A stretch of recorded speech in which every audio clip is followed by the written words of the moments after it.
All right. Well, other people will show up when they show up. I'm gonna get started here. Streaming is already on. Okay, as indicated by this little red dot here. Oh, you cannot see it because I only show a part of my desktop. On the projector, so you guys cannot see it. Never mind. Okay. All right. So what we'll do today is, first of all, I'm hoping that you guys remembered that today you have to turn in your semester project document 2, which is kind of like a follow-up of your document 1, making adjustments to it, like if I say, okay, what you're proposing probably cannot be done, then you have to propose something new, that sort of thing. So if you completely forgot about it, then you need to find a way to remember how to work on your assignments, and turn it in on time. Yeah, that part I cannot help. It's like my daughter was asking me, "Can you wake me up by 8:15?" I go like, "I just bought you an alarm clock over the weekend." How Hmm? How old? 18. And go like, well, go ahead and plug it in, configure the time and the alarm. I mean, that thing has like 100 decibel minimum, okay, and a shaker that she can put under the pillow. Yeah. Well, I mean, if you don't take it out of the box, it's not going to help you. So, yeah. So we all have certain things that only we can do, and if we don't do that part, nobody else can help. All right. So what we'll do today is to look into how we can incorporate different files into an app, okay, in App Inventor, which is kind of cool in a way because it's not really just how you design the screen and how you write the blocks, but you can also incorporate resources from outside, okay? And we'll slightly kind of go into making sure that whatever you have or whatever file you're incorporating does not have any type of copyright infringement, because that would not be good if you're publishing an app, right? Let's say your splash screen, plays some music, and that music is just something that you copy out of YouTube without copyright agreement or anything like that. Then you can get sued, and whatever money you make from selling the app, probably cannot pay for the penalty of infringing copyright. Yep. So the question I have is, when you talk about creating an app, Mhm. you use written material, Mhm. not from a program, but written material, like things you see in a book. Okay. Do you need to get permission from each person, Well, each book author that you're using that information? if it's a book, then it's usually the publisher that owns the copyright. It's not the authors. It would be the publisher. And most likely, if it is source code, Well, not or source code. I'm talking about, phrases. no, I'm talking about like a how-to thing for myself. Mm-hmm. If I like how they break down the various steps Mm-hmm. of how to do certain things, and then I more or less just put it in a picture format. Mm-hmm. If you're changing the format, I think you're still okay. But if you're quoting the text, then you probably is not okay. Okay, so Yeah. So if issues in a as context. this is assuming they do not have pictures, right? Because if they have pictures and you're copying their pictures, No, that you will still create be a your own copyright. pictures. If you create your own picture, I And think it it's says for okay. myself, and you're pointing Right. to the various steps of the picture you have. That probably is okay. I'm not a copyright expert. Okay, so you probably want to do a little bit more research just to be sure if you are planning to publish the app.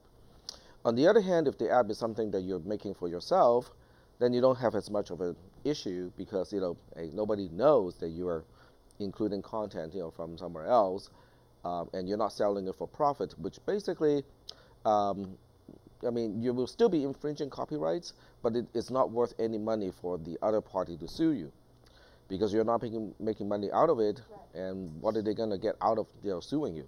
Not really a whole lot. Because everything's Yeah. considered a reference Mm-hmm. Yep. when you look at material. Yep. So what we'll do is we're going to talk about a little bit about what we can do with these files that we can include into App Inventor. So the first thing, is bitmaps, because that's something that we did work on in the previous class. So one thing we can do with bitmaps is you can do some simple animation. Not really complex. You can zoom in, zoom out, and rotate. Yes? Aren't you usually amplified? Yeah. The mic is working for Yeah, the recording mic is working, but the other mic I just haven't turned it on and put it on me okay, yet. no, that's fine. As long as the recording, I just Okay, you guys are close enough to me, and yeah, we don't need it, but yeah, the since HVAC it's is not recording, I on. wanted to make sure that Yeah, the recording is usually pretty good because it's actually right having next to a me. separate mic. Yeah, they're separate mics because this one only talks to my USB dongle for including. Okay, there we go. That's why I had the mic right there. Sorry. Right on, The heater. I was just like, something's missing. The heater. right on cue, right on cue. Yes. I never even noticed you were wearing the mic. Oh, you never realized? Huh. That's interesting. But we do recognize the heater. Honestly, sound. it's kind of hard to see unless they're looking for it. Oh, okay. Because I I always wear black T-shirts. Yeah, black T-shirts are very forgiving, Yeah. unless it comes to toothpaste. Then it's not very forgiving. Until they make black toothpaste. Yeah. Yeah, that's $1 million idea right there. I mean, you can even claim that you're using. Make it licorice flavor. Correct, but you can make it out of activated carbon. So not only does it clean, but it also removes odor, and it also it's antibacterial and all kinds of good stuff like that. Yeah, and then silver oxide is also black in color, and that also has germicidal effects. It kills germs. So there we have it. Black toothpaste. That would not be an issue if you drop it on your black T-shirt. They really have it. Huh? They really have They it. do? I'm asking. They probably don't, Okay. because most people do not associate your toothpaste with your substance that's dark in color. That's true. Yep. That would be But that means there's a whole market untapped. Activated charcoal whitening toothpaste at Target. Is it black itself? Is the toothpaste itself dark in color? It probably has to be slightly dark because of activated carbon. Well, the kids would buy it just so they could say that I brush my teeth, Mom. Yeah, you do. Yeah. Yeah. Cool.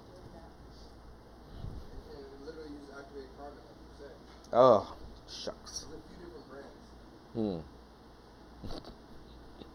That is funny. I mean, that idea was so good that it had to be done. Well, I'm not really that smart. Okay, if I can come up with an idea, many people can.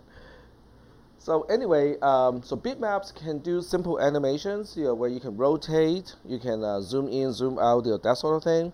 Not very fancy in any way, but if you're in the splash screen, you just want to catch the attention, of the end user. That's a simple way to do it, okay, without going full bore, like, okay, I'm going to go for fully animated stuff, okay. Text files, there's not much to say about it.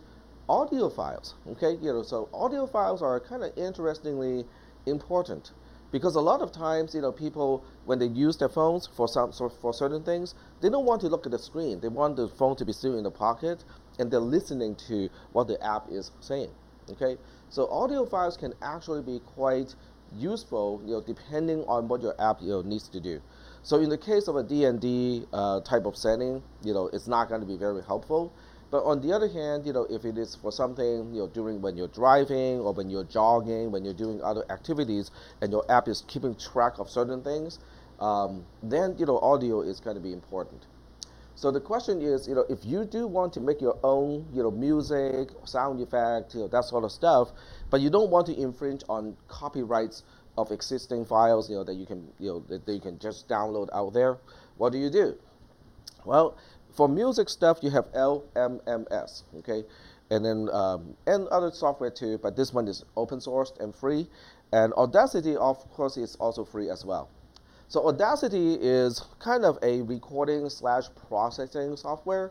So you can basically, if you play guitar, okay, you can actually go ahead and record yourself playing guitar and make it one of the tracks. So as you play back the first track using your headphone, you can record a second track, so of you playing the other part of the same piece. So you can actually make a duet with only yourself. So I'll call that temporal duet. That's how all music is made, right? Yeah, with a mixer, right? Yeah, but when they record albums in the studio, yeah, they record track by track and then they mix them. that's why Yep. everybody's a musician. Yeah, but Audacity is free, and it also supports as many tracks as you need, and you can also do all kinds of other stuff too. Like if you want a tone generator, like I just want the 440 hertz tone for tuning or whatever. Audacity has the capability to create an MP3 file with just a pure sine wave that is at 440 hertz. Okay, so it's got some tools, kind of interesting. LMMS is another one that is kind of interesting.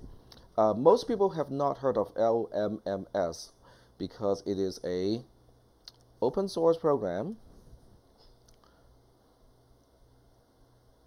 Oh, they changed the name. They changed the name to Let's Make Music.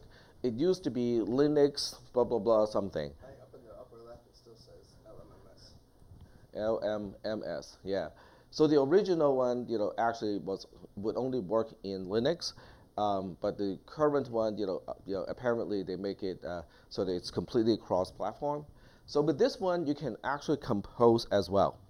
You can also download, not open source, but you can also download content that is licensed with Creative Commons.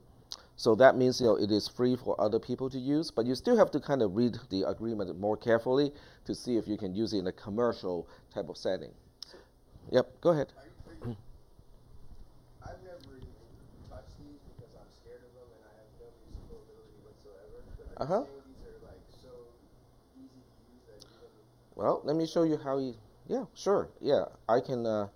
So what you're seeing here is my command line program, and I'm just going to install LMMS on this computer.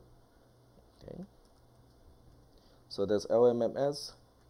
Do a plus, and it will bring. Oh man, it doesn't like it because it conflicts with certain things. What does it say? Keep the following packages.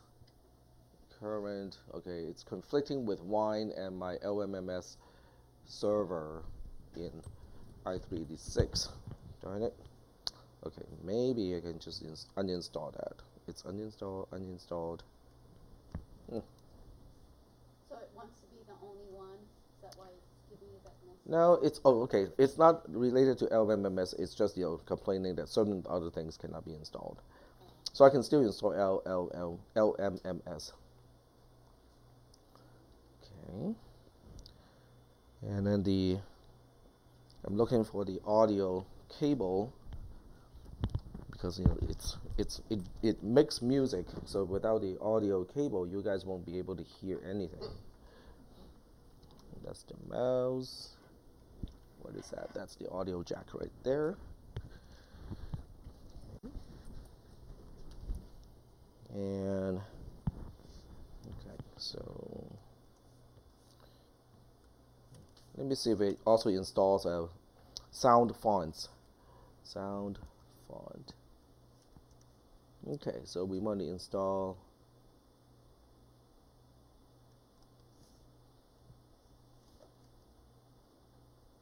Okay, so it pre-installed a few sound fonts already, which are kind of important. So we go to here, go to LMMS. Okay, so once we create a folder for that, this is the setup. So I'll just take all the defaults. Okay. All right. So let me resize so it fits the screen here. So this is the main interface of LMMS, and we can go to project and see whether it has some built-in projects that we can play with.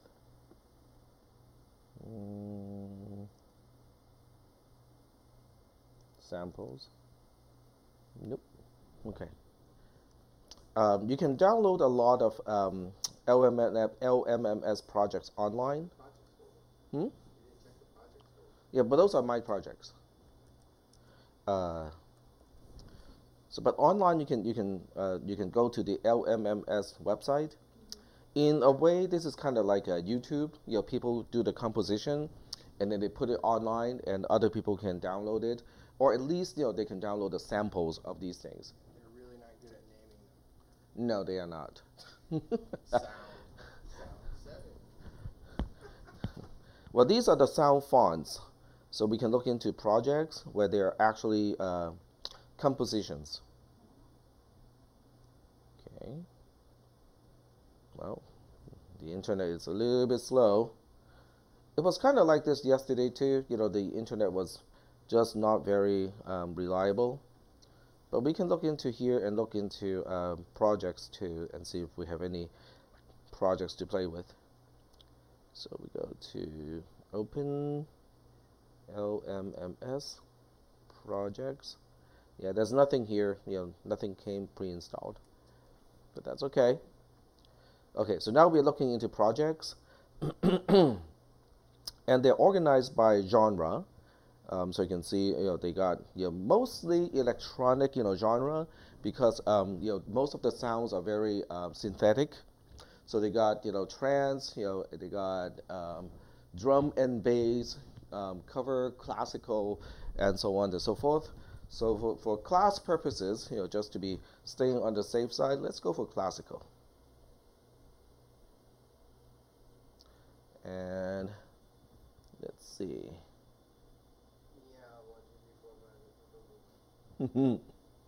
Melting pipes. That sounds cool. So we'll download this. Okay. So they already have a piece here, that is already converted into audio format. But when you download the project like this, okay, this is in my temp folder. So I'm going to go back here and then open it from the temp folder. And it's called Melting Pipes. There we go. And it complains that could not be loaded for some reason. So it's missing some of the sounds. And when it's played, let me see if this is hooked up.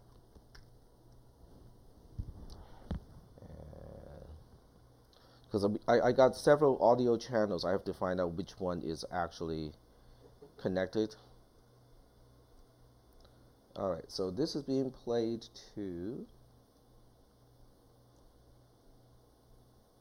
output devices, headphones, unplugged.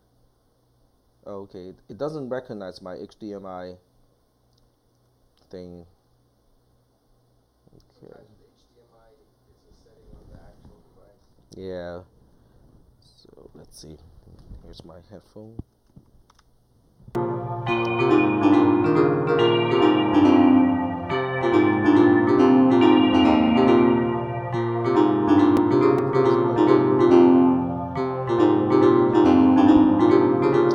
Well, I'm not sure what is that phone. Okay.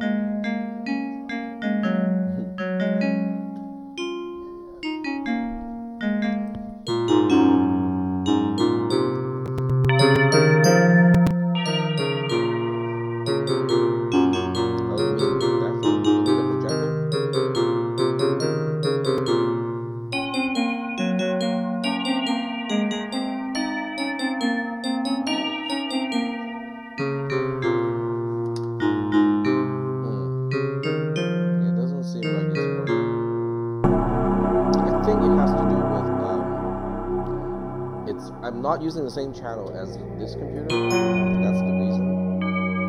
The other thing I can also do is to use the built-in speaker. Yep. Okay, let's give that a try. You might want to turn the projector down just in case for the classes. Okay, so unmute.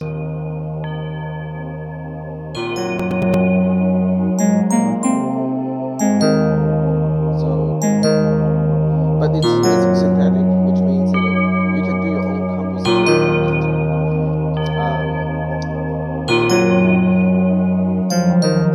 And you can download it from different genres too. notes back here.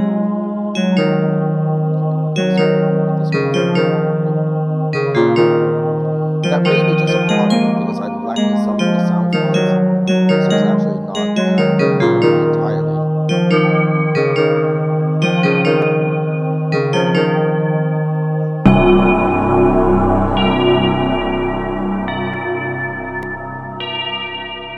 So all of those pipe sounds are completely synthetic. They're not recorded, pipe sounds.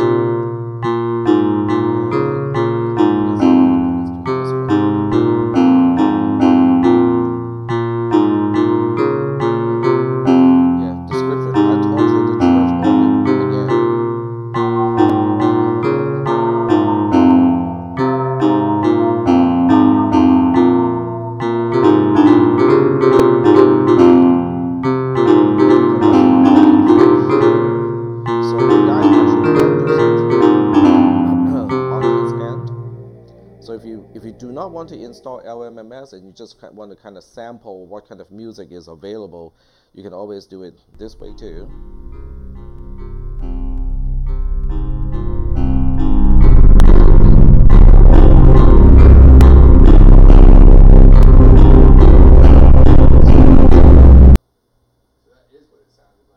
Yep. Nope, we weren't missing anything. And depending on the genre, okay, if you want to go for trance, they got a pretty good selection there, and also miscellaneous. Okay, devote to programmers who save the planet. I like that.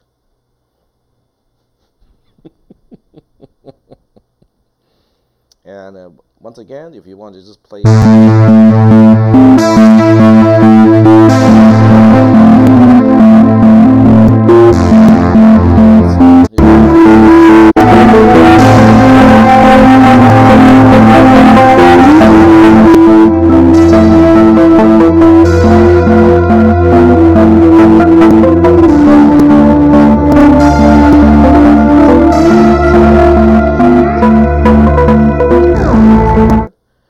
See whether there's a license disclosed here. Well, there's licenses right here. So it's Creative Commons. So Creative Commons is a kind of special open source license. So Creative Commons, and if you look it up, it's a kind of special license where, okay, I don't want to subscribe. Go away. Of course, I can't find the button to get rid of it yet. There we go. Okay, so you can look up what we do, blog. Okay, so you can do a little bit more reading and find out what Creative Commons is. So basically what it is you can use the content. I think it has subversions, like some of these you can use it without any restriction other than you claim that you created it. Others may have restrictions, like you can use it but not for commercial purposes. So you have to kind of read it carefully and find out which part applies to you. Okay, is that okay? It applies to multimedia stuff, so it applies to music, applies to images, stories, text, and biology. So let's see here, educational material, photos, educational material again, and so on. So it's good things. It's good stuff to know anyway. Okay. So there you go. So you have audio resources. And you can always record your own voice, right? I mean, there are different ways to do it. If you already have a phone, your phone actually is a pretty good device to record your own voice. It's just that most of the time we do not have access to a professional recording studio, so there's a lot of background noise, or if you manage to get into a room, there's a lot of echo, or reverb and stuff like that. But for this class, if you're not doing it in a professional way, hey, if it works, it works. Okay. So do we have any questions about what files can be included? No questions. All right.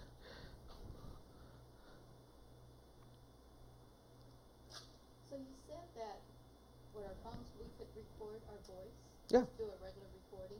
Yeah, you usually probably have to download a recorder app. Okay. Yeah, if one is not already included in your phone. Yeah, many phones already have an included recorder app. You can always record a video as well, which includes the sound, and then use a different program to extract just the soundtrack out of it. So there are different ways to do it. If you run Windows, Windows has what is the name of the Windows program that deals with movies and videos and editing? Is it Movie Maker? Yeah, so let's look it up. Windows Movie Maker. I think that's it. So Windows Movie Maker is free, and sometimes it is not pre-installed in Windows, because a lot of people may not need it. So if your computer does not have Windows Maker already installed, just go to the Microsoft website. So this is fully legitimate, okay? It's not a spam site or anything like that. Go to the Microsoft website and download it for free. So it's basically you can make movies. You can make movies out of photos, so they can automatically slide photos, zoom in, zoom out, do all kinds of animation with your photos, and then you can incorporate a sound file next to it. So if you have just a whole bunch of a picture collection of some kind, you can make an interesting presentation without really knowing a whole lot and without throwing a lot of efforts into it either. I'm not really sure whether it can extract audio tracks, but I suspect that it can, which is going to be great because now we can just use the video recording capability on the phone, record both the video and the sound, and then use this tool to only extract the audio portion and not the video portion. Is that okay? Cool? All right. All right. None of this matters though if we're not publishing, right? You mean using content that may be copyright protected? Yeah, we're just turning it in for class. If you're okay with if we're not going to publish it. Yes. So in a class setting, as long as you're not publishing it, or you're sending it to other people. I guess a better question is you're not requiring us to publish it for the project. I will teach you how to do that, as a part of the class, but you do not need to publish it. Because the publication process is actually quite involved now. Compared to when I first started this class, which was pretty easy, now it's really quite involved because there are a lot of lawsuits going on. So so the publication process has a lot of stuff that you have to go through, and you have to say yes, I agree. No, this does not have adult content, or da da da da da. Because Google just wants to protect its own bacon, right?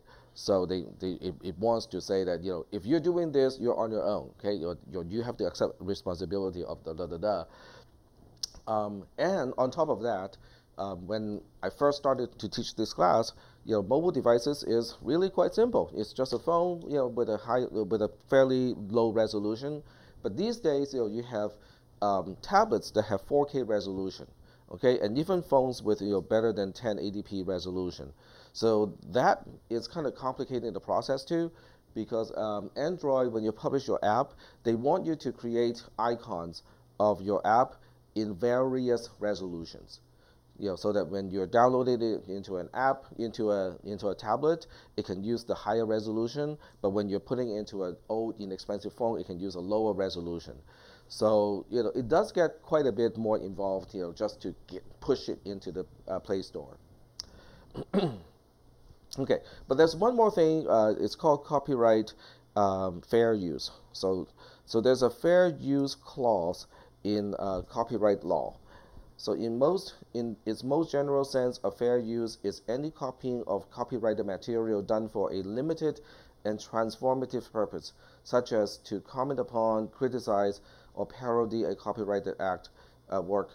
But education-wise, it is also so if I want to show a movie, okay, this is kind of interesting because I think most people do not know that, is when you buy a DVD, what are you actually buying?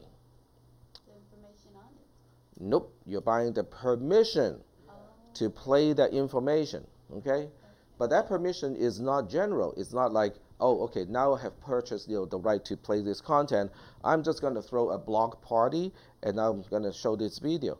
it actually it has explicit sentences and clauses to say that you may not do that. It says it's for personal use only. It's like sporting events and all that stuff. Yeah. Yep. So if you go rent a movie from, is it called the Red Box? Okay, you're at Walmart. Like Yeah. the library. Yeah, or even Netflix. Okay, if you have Netflix subscription, you hook up your phone, to a HDMI, thing, which can be done. Okay, because it's just USB-C these days. And then you hook it up to a big projector in your backyard, and you invite all your neighbors over to watch the movie. Well, technically, you have violated the copyright limitations. Try taking a screenshot of Netflix or Hulu? No. I don't even know how they do it, but I mean, they've written code on the app or whatever that if you try to take a screenshot on your device, not on a laptop with Snap. Oh, okay. It just takes a black screen. Yes, it's for privacy. So Wells Fargo app is the same way, but they do it for obviously a different reason, right? Yeah. So I was impressed. I was like, wow. Yeah. I just wanted to send my friend oh, check out this what this person looks like. No. And I was like, why am I not getting it at the right time? And it took me No, to figure out. no, it's actually not very. It's not a very high tech thing. It's just that when they publish the app, they have to set a certain flag to say that no screenshot can be taken. That's all. That's basically what it is. Yeah, I guess it's just registering what a screenshot is. Exactly. Yep. No. Yep. Because screenshotting is a Android system provided service. So when you install an app, the configuration or the manifest file of an app can specify and say that no, no one can take a screenshot of this particular app, and that's it. Wells Fargo does it for security reason. To make sure that people cannot publish, accidentally publish information about their accounts, account number, social security numbers and whatnot. So Wells Fargo does it, because of security reasons. Netflix is doing it because they have copyright issues. It's not so much Netflix itself than the movie industry, right? The movie industry would go to Netflix and go like, you cannot let people take screenshots and just publish that. Okay, so Netflix says, okay, it's not us who wants to do it to our customers. It is the content producers, who wants to do that.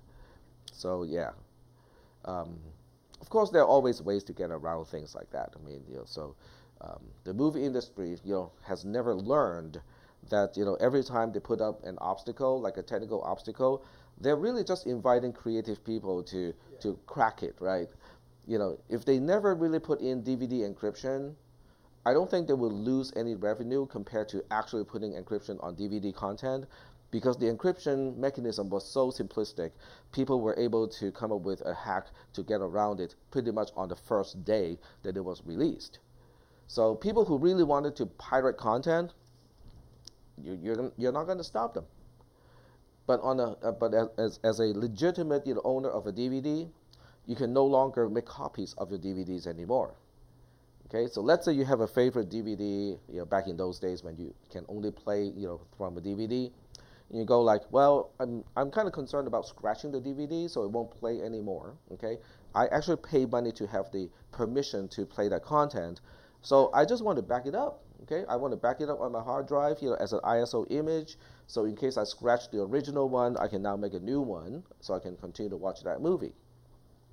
Well, technically, that is a violation of the DMCA, the Digital Millennium Copyright Act. Okay, because you're decrypting something. Okay, you're trying to circumvent a copyright protection mechanism. So even though by law, you, the owner, the person who paid for the copyright, actually has the right to make a copy of the content, the technical side is not allowing you to do so. So that's just wrong. Yep. Okay. So when I went to the copyright Mm-hmm. office, which is downtown Sacramento, I didn't see a place where they talk about the various app developments that are out there. Where is that done at? App development? Yes. See. Okay, so app development is not something that's easily done. The way we do it in this class makes it kind of easy, right, because we're using App Inventor and everything is kind of like just drag and drop. let me show you something, okay? I haven't really done the search here lately, but it doesn't hurt to do it. So Android programming, how do you call those things? Boot camps, okay? And there should be plenty of these things, even from UC Davis. Okay, so we'll pick out Learn Android at these 9 developer boot camps.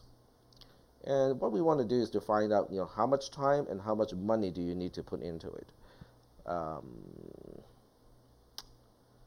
Boot camps, $5,000. and that's a cheap one. All right, so there you go. So Block has long been considered one of the leaders when it comes to online coding education, blah, blah, blah, blah.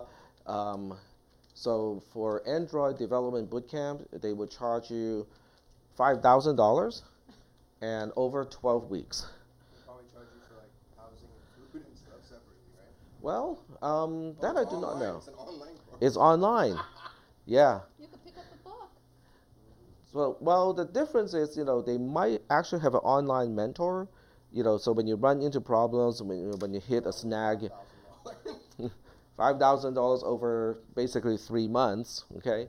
So it also depends on how intensive that program is. And I can tell you, for someone who has never programmed before, okay, the first thing you need to do is to learn Java.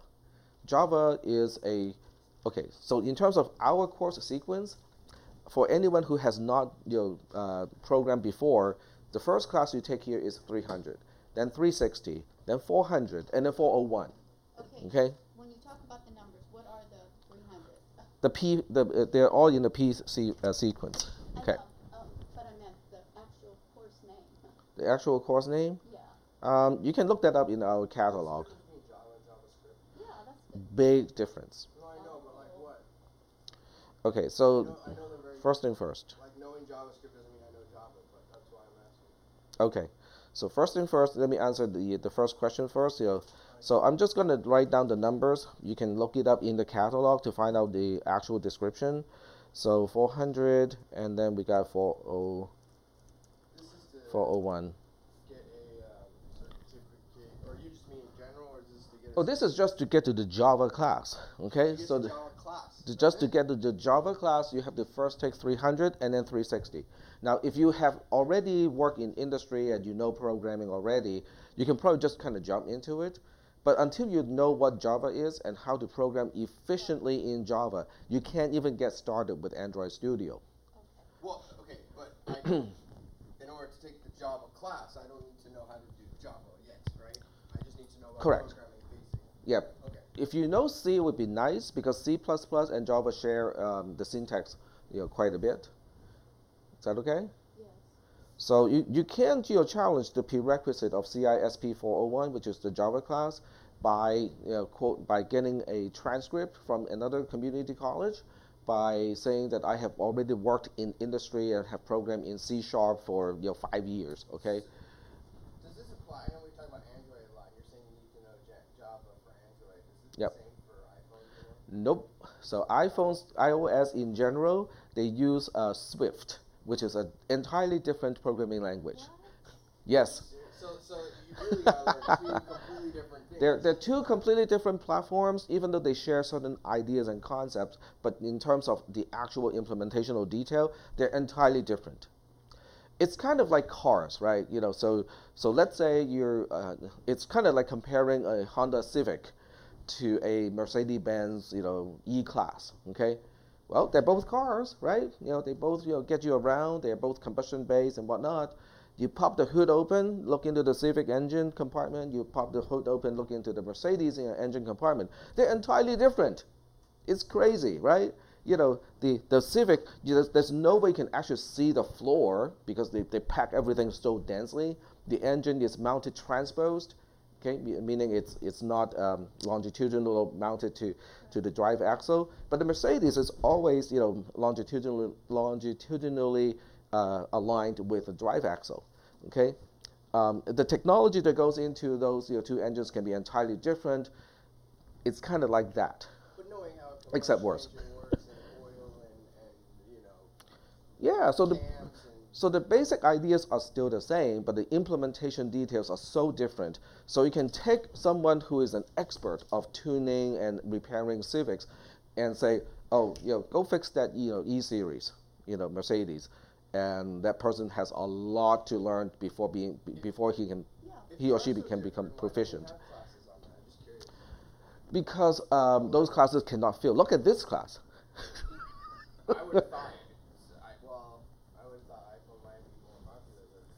No, that's unfortunately, the majority of our students, especially in programming, they're transfer students.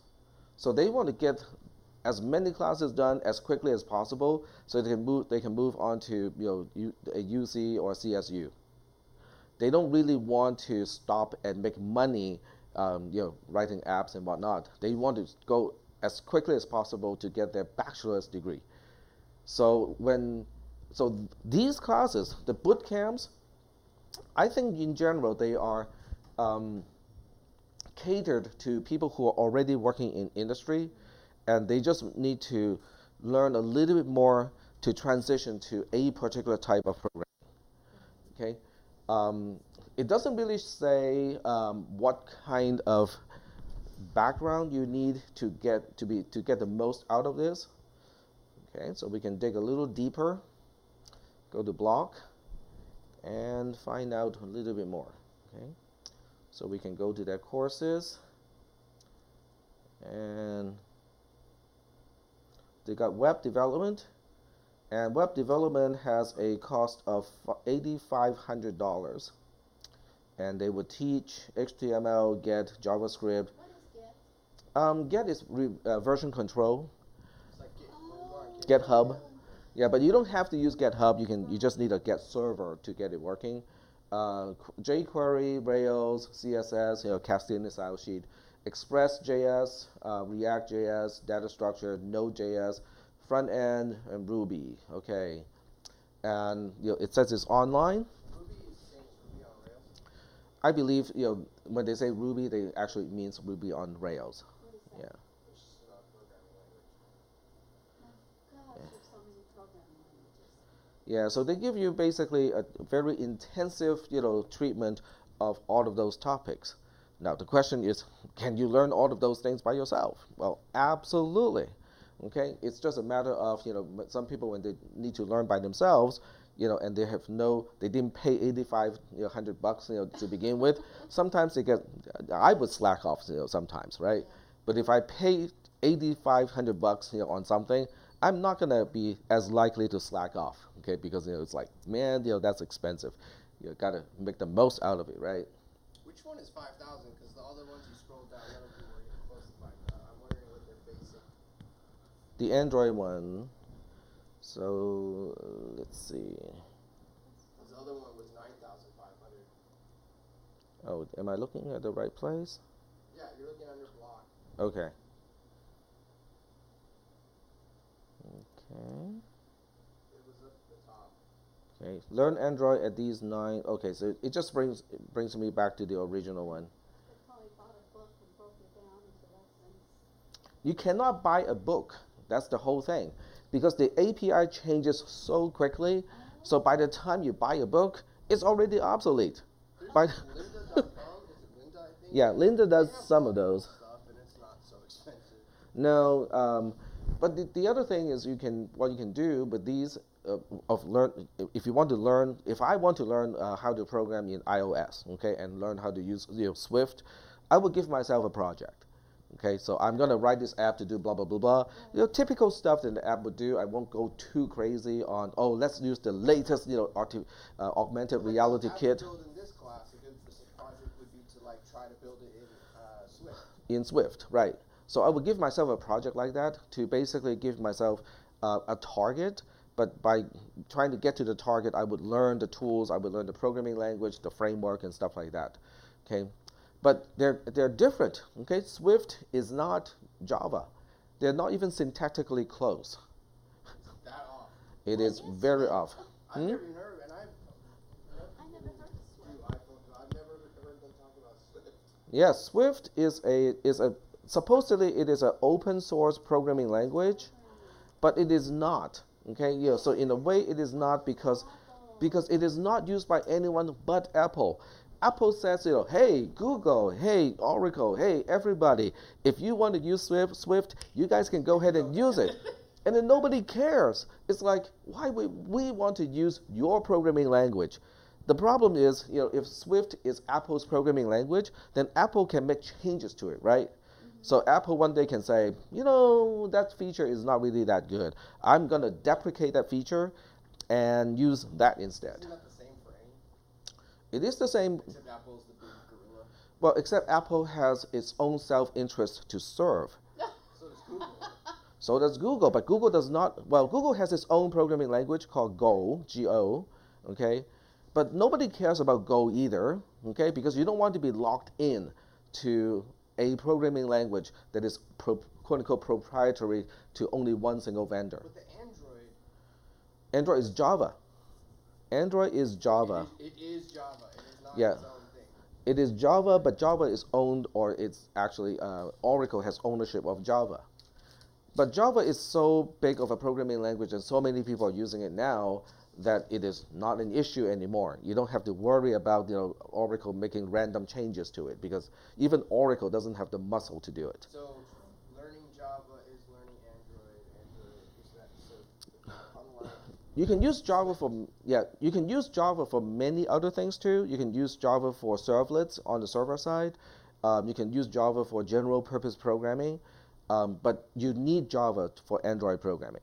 So Android programs natively are written in Java. So technically, Android programming is not its own programming language. That is correct.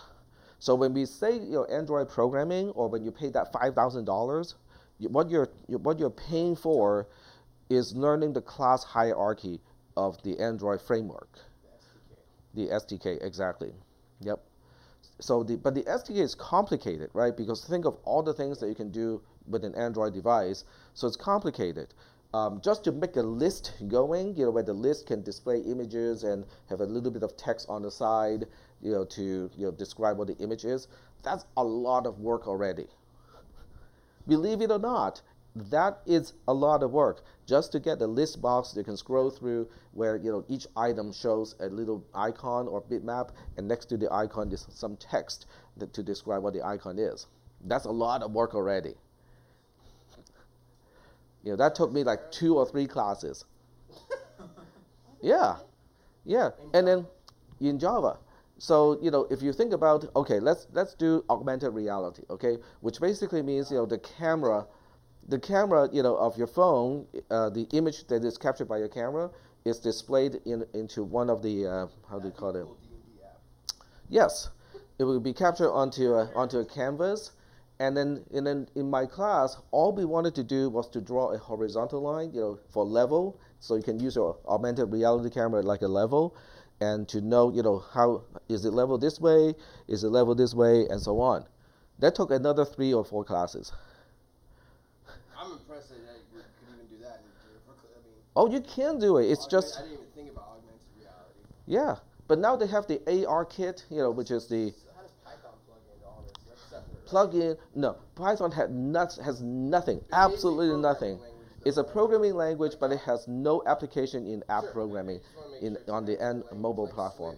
Swift, Python. Yep. Yep. Java. Yep. Not JavaScript. It's not a programming language. No, it is. Is it? Yeah, JavaScript is yet another programming language.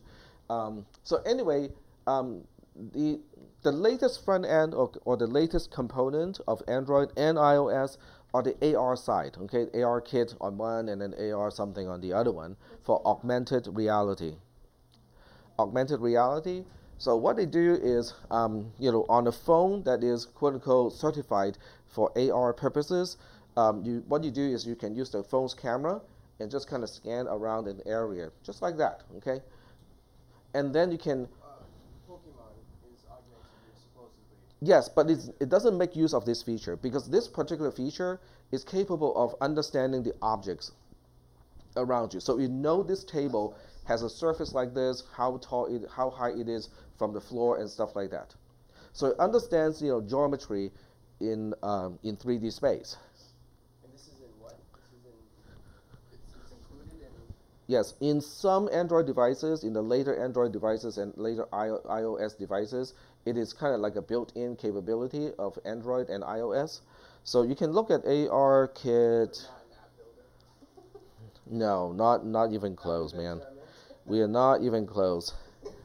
Yeah, but you can look into like videos, that shows you what it can do.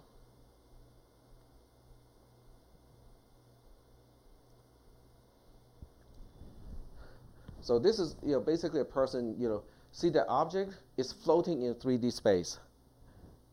As you move around, it is as if that object is actually floating there, but it's a virtual object. It's not actually in reality.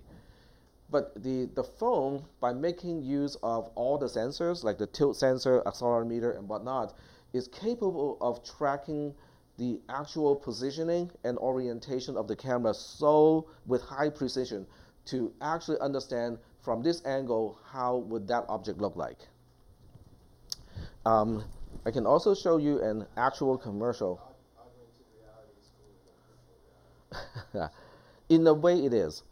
Augmented reality app. IKEA. IKEA was actually one of the first companies who jumped onto this bandwagon.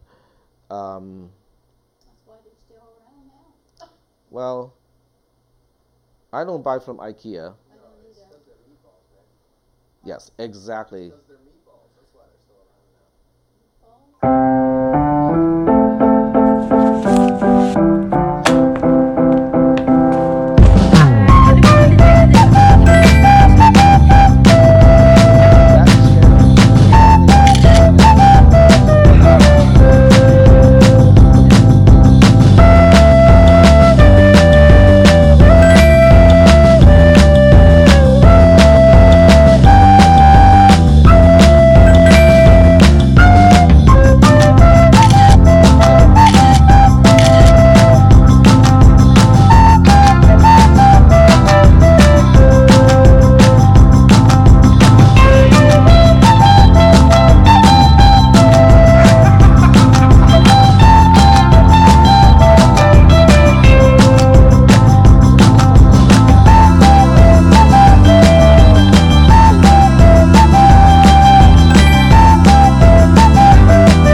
Colorblind can be passed on by DNA. I'll just put it that way. Colorblind is a trait that can pass on by DNA. So you have a whole family of colorblind people. There you go. What's that selling for $10? I don't know. Yeah, but that's augmented reality, and people use it in practical ways too. Augmented reality, because you can actually measure the size of objects. So you basically move around the camera first, so it can actually understand the actual 3D space. Then you can now use a ruler in a virtual space and go like, how does it measure from here to here? What is the distance? You seem to know that. Do you know how how efficient is it? Like, I've always been worried about using it because I don't know, like, is the phones that we have at the top end of what you need? You mean enough processing power? Yeah, but is it just enough? Because I hate using apps or programming where my equipment is just barely good enough to actually use it, Does that make sense what I'm saying? Like, I wouldn't... Pretty much you have the ability to use it, but use it well is a different story. Yeah, because it's like skips or whatever. I'm just asking if that's what... Do you know that information? Pretty much he's meeting the minimum requirement. Yeah. So what happens is, Google... iPhone 4 or iPhone 6? Yeah, you need a certain minimum. So Android augmented reality list, okay? So they actually make a list of phones that are supported. So when you look into AR Core, which is Android's way of referring to the capability, they have a list of supported devices. So if your device is not on this list, then it's not going to be even turned on for you. So you cannot use augmented reality. So all the later phones, like the Samsung S9, Galaxy S9, it's going to be on this list. All the Pixel 3s are going to be on this list. But older computers, or older phones, would not be on this list. So you can see with Google, or even some of the Nexus are on this list. So that's actually pretty cool, because the Nexus 5P or 6P and 5X, those are fairly old by today's standard. Yeah. So even those, pass the test. Yeah. So if you have a Hawaii or LG. They're coming out with a new phone, I heard. It's supposed to be really nice. So is the Razer, right? You were mentioning they're coming out with the new Razer. The Razer has a flexible screen. They all come up with flexible screens. So Samsung was the first one who leaked that their next gen, yes, it leaked, yeah, that they will have a new cell phone that has a flexible screen. And then Motorola disclosed theirs, which is basically in the Lenovo, because Lenovo owns Motorola now. And then Huawei, they also make their own. Huh? No, Huawei is China, the Chinese company, and according to the Trump administration, they are trying to do all kinds of spying stuff, and so do not buy from that brand, that sort of thing. Forgot about that. Yeah. So, but in terms of processing power, all of these phones, supposedly have enough juice to run augmented reality on an Android device. So iOS is probably the same way. They don't call it AR Kit, they call it AR Core. No. Apple calls it AR Kit, and then Android calls it AR Core. But AR Kit will only run on some of the later, iPhones and iPads, but not the earlier ones, because they just don't have enough processing power. I think the biggest limiting factor actually has to do with the resolution of the accelerometer. Because remember, the phone, Resolution of what? the accelerometers. There's a resolution for that? Yes. So there are two resolutions, corresponding to those sensors. The first one is resolution as in how many bits. Okay. When you're measuring, how fast you're accelerating or decelerating, you can, just like a picture, you can have like 10-bit resolution. So you only have like 1,024 levels that you can distinguish. But you can also have 16-bit, which means you have 65,536 levels. So yeah, they do. It's a crappier resolution. You're almost kind of skipping. You can't track the position of the phone as fine. So now your virtual reality, your augmented reality object is no longer aligned anymore. So after you move around a few times, the position would have shifted. So you're more limited by that than the camera. Yes, that is correct. The camera is important in the way that when you first kind of scan things around like this, your camera is the one that is it's snapping a lot of pictures, okay, and then it's creating what we call point cloud. So basically, it's using the same idea of stereo vision. So if your phone has a very high resolution, it knows where it is from here to here to here to here, and also the angle change, and we're looking at the same object. Then you can say, oh, okay, I know this point, okay, is this point, in this image, is this point in this image, this point in this image. Closing your right and left eye and watching TV, right? Exactly. You can use triangulation to figure out where the exact point is in 3D space. So it's using that kind of technology to understand 3D space, but without using specialized sensors like a LiDAR or something like that, which is great, which is very interesting.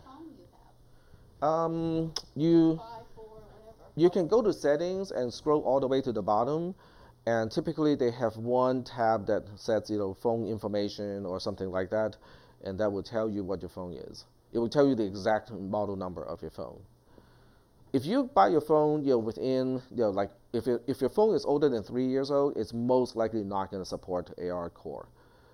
It has to be relatively recent. I think most of these phones, if you look at the release date, they're either 17 or 18. And the ones from 17 are pretty high-end ones, from 17 too. Oh, actually, my $70 S7 may actually support it too. Cool. Okay, so yeah, $75. Yep. So the other resolution has to do with how many samples you can capture per second. So, the higher the resolution, the better it can track the actual position of the camera and also the phone. We are getting the technology is getting to that point where you can put the phone, turn off GPS, put it in your pocket, go out, run a block, come back, and your phone can tell that you are now at exactly the same position as before, because it basically is just tracking all your movement. According to physics, okay, displacement, which is distance, is the integration of velocity over time. And velocity itself is the integration of acceleration over time. So by measuring acceleration in a very high resolution, it can figure out displacement. But it doesn't know your direction. It does. Without using GPS? Without using GPS nor compass, it can still figure out your position. Because the accelerometer can measure the rotation. So it can measure the typical things like like vertical, horizontal, and whatnot. But when you have two of those, then they can measure rotation. I guess theoretically they won't know which way you were facing from the very beginning. It won't know north. It needs to get at that one starting, doesn't it? I mean, it has to. It's irrelevant. It is irrelevant. Doing it backwards or Yeah, going forward, but it does know which direction you are. Does it know when you get a text while you're running and you pull out your phone to look at it? It would know. It would watch work better then? It would definitely know that you're pulling your phone and taking a look. So if they want to incorporate that feature, into lawsuits against people who text and drive at the same time, that technology is pretty easy. I would not even be surprised, if that feature is already starting to incorporate into Android and iOS.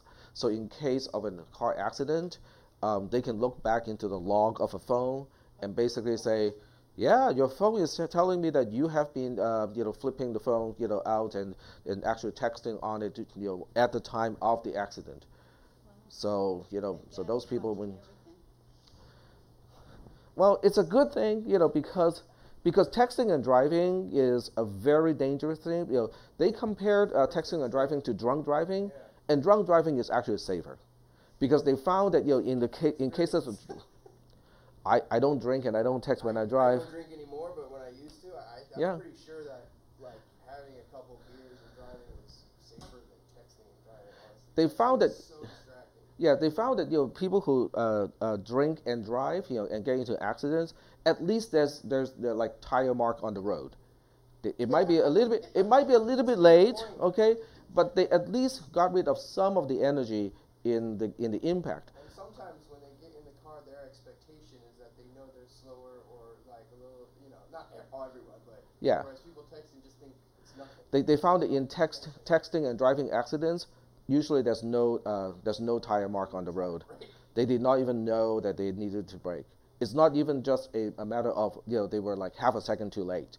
Okay, it's like they never even attempted to brake. Yeah, go ahead. I was gonna say about you were saying the app for the cars, like if you pull out your Yeah. phone, that it lets them know when you get in an accident. There's this little dongle that goes in the bottom of the OBD reader on the cars, and it's an app that connects. It cuts off the engine. Well, no. What happens is it keeps track of when you go on your phone. It keeps track how fast you're going, how fast you're driving, and everything. In your car? Yeah, and on top of that, multiple people could log in on that. Mm-hmm. So, like, say if you have kids, you can put it in your kid's car. My dad wanted to do it because I got a speeding ticket that was insane. And it was when I first got my license, and he wanted to do it.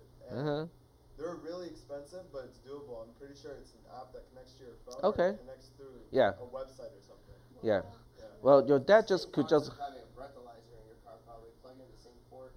It's the OBD. Yeah, OBD is an onboard diagnostic to. Usually for check engine lights Yeah. and stuff like that. Yeah, but that port actually reports a lot more than just than what you expect. Yeah, it actually can report accelerator position, brake position, and all kinds of stuff too. Well, your dad could just buy you a Honda Civic hybrid and take out the hybrid battery. Then it's like perfectly safe, because. That was years ago, but. It will, just very slowly. Yeah, because I got a car like that. Maybe all 16-year-olds should just come with that onboard computer. There's Too limiters many too. violations, you don't get your license. Oh yeah, limiters are those are not new anymore. They have been around for a long time. Yeah. Crazy amounts of limitation that they could put on a car. Yes, and these days, my daughter doesn't even have the incentive to learn how to drive, because she can just take Lyft. Yeah. And from a certain perspective, it's actually less expensive, for me to order Lyft for her to go to school and whatnot, compared to paying for the insurance and the car and whatnot. So it's interesting, the technology is starting to change how we look at things. Like, is it really worthwhile to buy an extra car, pay for the insurance, pay for the gas, maintenance and whatnot, when you haven't, when your kids are old enough to drive, okay? And many kids are not interested to drive either, because they just, from their perspective, they just want to go from point A to point B in a very reliable way. Okay, they're not enjoying the driving experience either. Okay, it's like extra, thing they have to kind of put their mind to, blah blah blah, and they cannot text at the same time when you're in a lift. Hey, you can text all you want. So technology is really changing things in a very very very rapid phase. Well, it's very exciting, because you never know. What's exciting about self-driving lazy cars? It's not. It's the opposite of exciting, in my opinion. I was just thinking, you made me miss my car. I'm like, well, if you have self-driving cars and they all interact with each other, you're almost never going to have an accident. That's if yeah, they but all that's not interact. exciting. I just think You it's the get it. opposite of exciting. Okay, so I know this is getting into something that's not in the scope of this class. Self-driving cars, especially networked, coordinated self-driving cars, is a great idea. It saves energy because cars can basically tailgate each other. However, because it's all software-based, if someone can hack into the coordinating server for all of these things, it can cause like accidents and whatnot. Just a mistake. Mm-hmm. People make mistakes. Like, there's bugs released all the time. Yep. Can kill thousands of people in one moment. Yep. The more you rely on that technology, the less you're relying on the individuals to react or to respond, in case of a car accident. Lazy they get in that sense. I don't mean that negative. I just mean like if you don't learn, if you learn where everything like your car breaks itself, even have that, which is a good safety feature. But if that's all you know, when they get into any other car, any other situation, they don't even know how to brake. You know what I mean? Like, and the funny thing is that's also happening with. My wife left the headlights on because she borrowed my car and it didn't have the auto headlights, and she left it on the parking lot at the airport for 3 days. And then you always turn off by itself usually. I'm like, dude, like you're not, you know better. I've only had a car like that for 2 years, and already she's like, can't do this button. Well, one of the prime example is our self-flushing toilets. Now I like those. Yes, I've seen that transition for people too. Yeah, buildings, they don't have to do a single thing. They just kind of walk away. But a couple weren't. Yeah. Every time you go in there, It's like, yep, people. Like, how do you not notice? Okay, so this is the other thing, military, rifle, iPhone. Okay, let's see if that pops up anything. There you go. Oh my God. The Army thinks their new rifle will be like an iPhone. And this, by the way, this is a great website. The Army thinks what? It's right here. The Army thinks their new rifle will be like an iPhone. In other words, Is it a joke? no, it's not a joke. They're putting in electronics into the rifle scopes, and possibly the mount, where you kind of rest your rifle. So the rifle can probably, to a certain extent, aim itself. Okay, that's a little different. I'm thinking like. They already have artillery where you can shoot the shell and Uh-huh. then in the air you can tell the shell to do. We want you to actually go here. Yeah. Go there. Yeah. Yep. Guided. Okay, I don't know. I was picturing like something completely different. That's just technology. It would be more. Okay, I'm going to aim at this person. And it would I want to calculate hit that wind or speed. that target, and it'll calculate everything for you, and then it'll aim itself.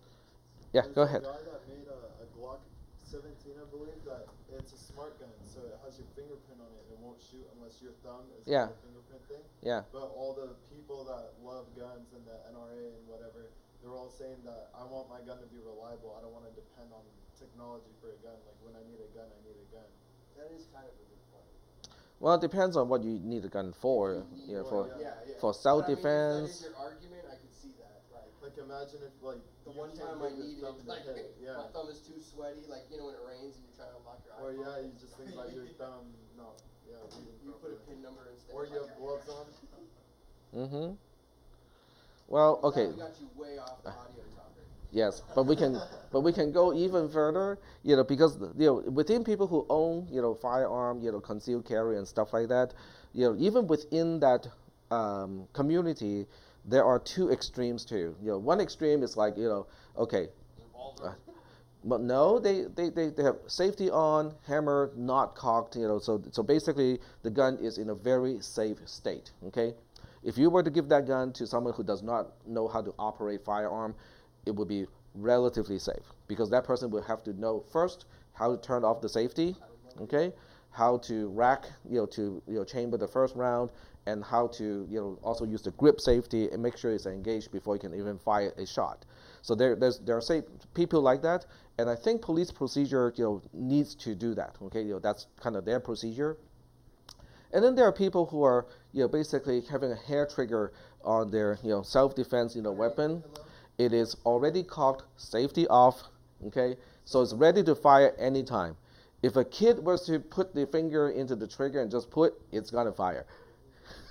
Yeah. That they too. have a machine that actually does operations where the doctor's not doing it anymore. Doctors, like medical doctors? Yeah, where the See machine. that on Grey's Anatomy, the laser scalpel robot guy. Yes, where it automatically does all the work. And To a certain extent, It doesn't automatically do all the work, but it's supposed to have like more steady, and you're still doing the work at an off. You can do it remotely. Yeah. You're not just telling the Well, machine to sit back. You're still guiding it, right? They now make devices that are Bluetooth connected to a phone, where the device it's kind of like a tricorder from Star Trek's. Yeah. So you can actually use it to scan a person. Okay, you can use it probably to measure oxygen level in the blood, pulse, blood pressure, forehead, temperature, and all kinds of stuff. Yeah, so you can basically, I couldn't find anything that I wanted to turn my phone into a blood pressure monitor. I couldn't find anything that did that. You mean by Without Bluetooth? buying another device. Right, because it's not possible. Because in order to measure blood pressure, you basically have to, how should I put it? You need a cuff or something to put pressure on your blood vessel in order to find out what your blood pressure is. So that's kind of difficult to do without a inflation mechanism. Now they do make a blood pressure watch. Omron has one. So if you want to look into one blood pressure watch, they do make one. Yeah, that's what Omron has. Okay. So I'm not really sure that I agree to the. No. The Walmart one does not do the same thing. Now I don't really know about zero heart attack and zero strokes. That is a big claim. Only Luke Perry had it. Yeah. I think. Yeah, he passed away. Yeah. Yeah, not a very old person either. Wow, I'm getting there. He had the stroke last Wednesday and died on Monday. Yeah.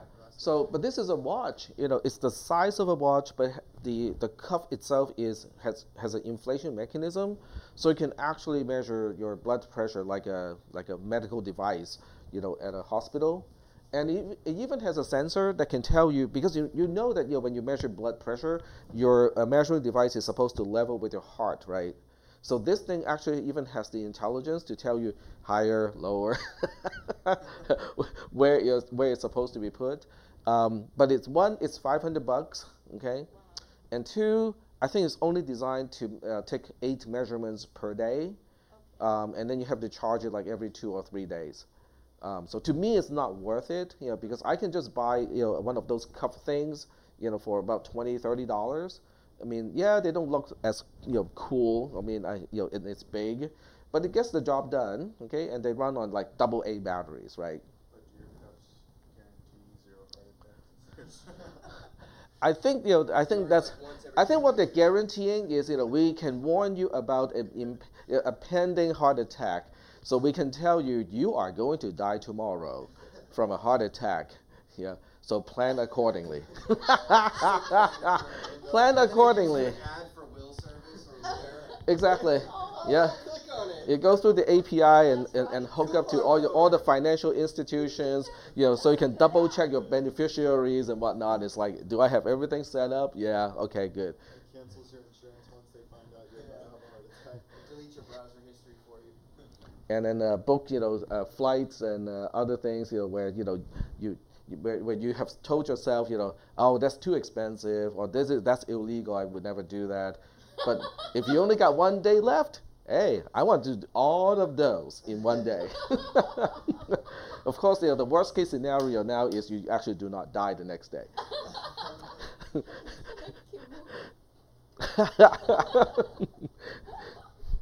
All right. You don't show up to class, you know why. You got an alert from your watch that you're going to die tomorrow. You wouldn't come and teach. Or your wife may get an alert and go like, X many dollars is coming your way tomorrow. My wife would be like, you're going to get this many bills coming